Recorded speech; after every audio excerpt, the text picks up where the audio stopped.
We talk about the forest for the trees and everything, so I thought it could be fun to be outside and freeze for a minute while having a little brief update. So here's a meeting we've had. We're going to go to map, but first minimize the toolbar, go to the map, and here we have our space of information.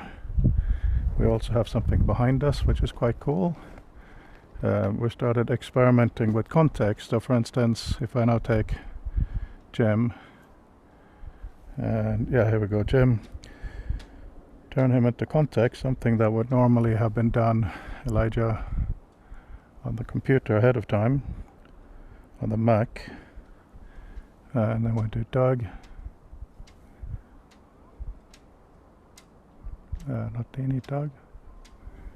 Here we go, Doug, come on. And Vint, where are you? Actually, Ted will do you as well.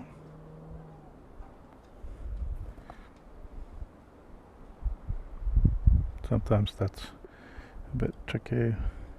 These dates don't mean anything yet. We're still experimenting with time. So Bob Stein. Okay, well that's fine. We'll have a few. And we don't need to. So now we have under show, we can do ignore context.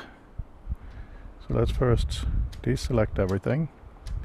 Under select we have also ignore context. If I now do select persons, it selects everyone except those who are deemed to be context. Point of that is, let's say we have all these people are always, just deselect, are always in these maps. Then when I do different things like selecting, again, select persons, they are not part of it. So I can independently move what's special for the specific meeting. So that's kind of cool. And if you select one item, you can choose to hide it.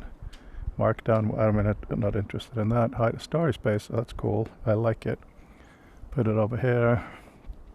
Start working on the information. Show places, no, I don't want that. So I'm going to hide institutions. I did the opposite there. Show all. And we don't have an option to hide only specific. That's interesting. Maybe if we add that, or I can do first of all, and of course, whoops, of course my hand is freezing a bit, but I'll go back to the map,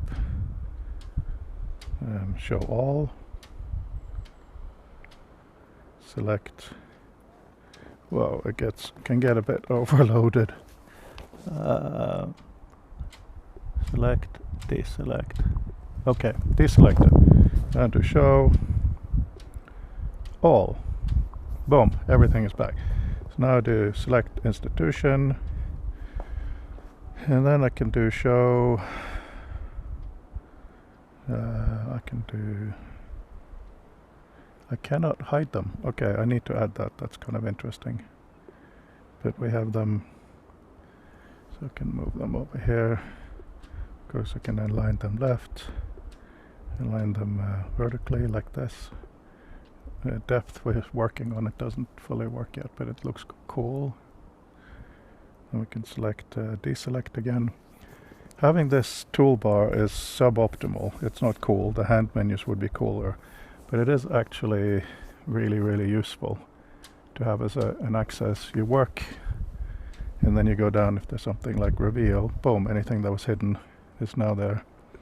We can make a new node really quickly. Let's select all the institutions like we just did. Move them back, align, horizontal, play around, and then quickly deselect. Boom. I wanted to have deselect to be look into space, but it just doesn't work very well. So selecting is a tap, double tap opens up. So we can see, we can deselect while we read it. So Brandle, select again, and then focus everything. There's Brandle. Why is Brandle there? Open. Okay, that's cool. Snap it back. Snap that back too. Move it up there.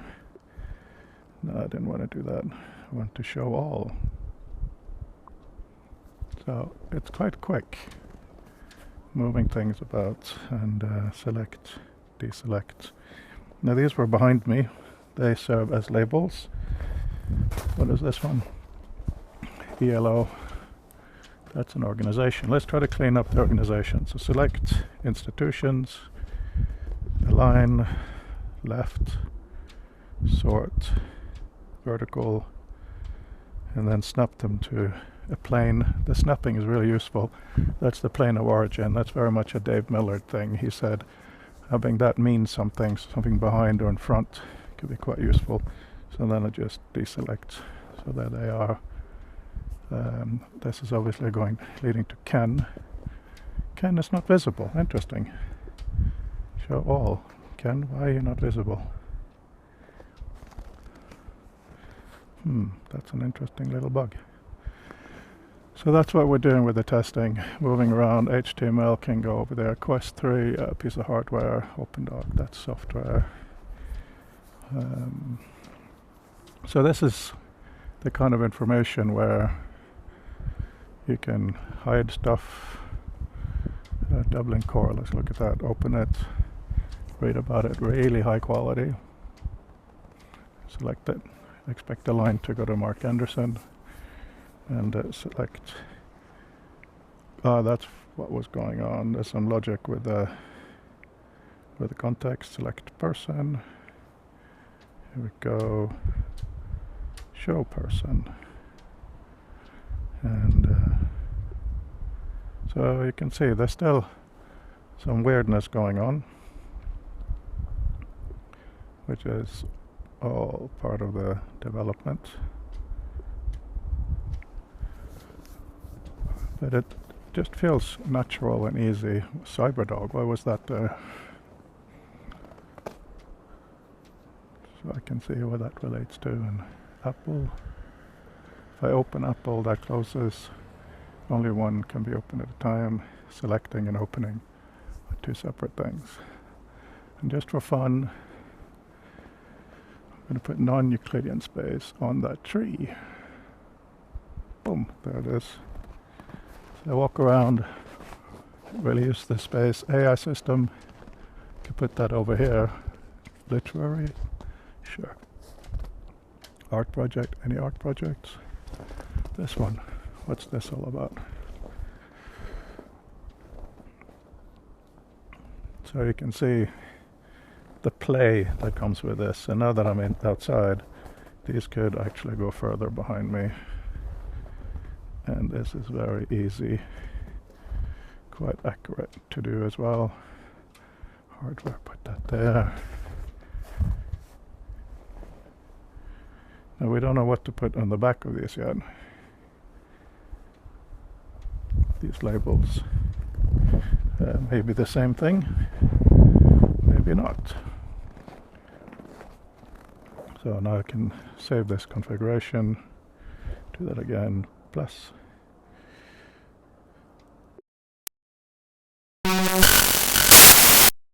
And so now go to this configuration. Oh, that wasn't the saved one. Yeah, so I can toggle them like this. So that's cool, and they should be able to be embedded in documents as well. Alright, time to go skiing. Thank you for having a look at this update. There's a lot left to do, and a lot of it comes down to the organization of what happens when there's nothing selected. One item selected, focus snap, hide like. When there's more than one item selected, that's when we get the alignment, sorting, and all of that. We can do by time like this or whatever. So that's they're not doing anything interesting with these guys. I have to check. Right, thanks very much.